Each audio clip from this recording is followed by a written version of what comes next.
종북 반국가 세력들을 일거에 척결하고 자유 헌정 질서를 지키기 위해 비상계엄을 선포합니다. 대통령 탄핵 심판의 주요 쟁점 중엔 국회 봉쇄와 의원 체포 지시가 있습니다. 특히 윤 대통령이 국민의 투표로 뽑힌 국회의원들을 체포하라고 여러 차례 명령한 사실은 내란에 동원된 군과 경찰, 국정원 수뇌부에 의해 여실히 드러났는데요. 국민의 입을 틀어막고 아예 국민의 뜻을 봉쇄하기 위해 헌법을 정면으로 위반했다는 뜻입니다. 이덕영 기자입니다. 국회의원 불체포 특권을 명시한 헌법 제44조. 현행범이 아닌 국회의원은 회기 중 국회 동의 없이 체포 또는 구금되지 않습니다.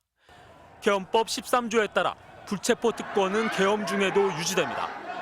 그런데 윤석열 대통령은 심지어 아무 죄도 없는 국회의원들을 체포하라고 지시했습니다. 군과 경찰 수뇌부들이 입을 모아 이를 증언하고 있습니다. 빨리 문을 부수고 들어가서 안에 있는 인원들을 끄집어내라 라고 말씀을 하셨습니다. 대통령님께서 문을 부셔서라도 국회의원을 끄집어내라 라고 하시고 본청 안으로 들어가라. 국회의원을 끌어내라. 이렇게 했단 말입니까? 그렇습니다. 내부로 들어가서 의원들을 끌어내라. 윤석열 대통령은 조지호 경찰청장에게 6차례 전화해 국회의원들을 체포하라고 닥달했습니다. 다 체포해, 잡아들여, 불법이야. 국회의원들 다 포고령 위반이야, 체포해라고 말했습니다. 위헌적 포고령을 선포하곤 이를 위반했다며 체포하라고 지시한 겁니다. 이에 대한 증언이 아무리 쏟아져도 윤 대통령은 그런 적 없다고 주장합니다.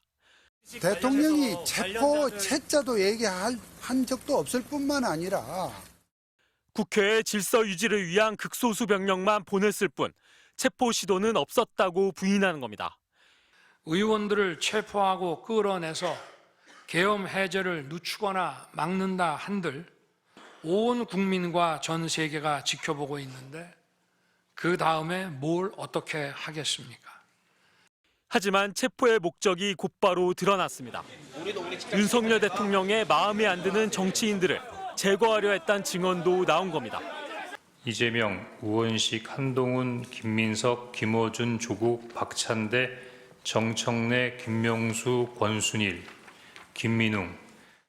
소방사 비용 벙커가 구금시설로 좋겠다라는 얘기를 했고 그의 의도는 명확해 보입니다. 국회의원들로 대표되는 자기 마음대로 할 수 없는 국민들의 뜻을 쓸어버리겠다는 것.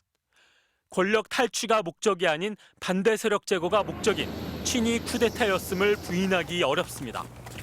그래도 그는 나는 그런 적 없다고 말합니다. 위기 모면을 위해서라면 상습적으로 거짓말을 한다는 지적.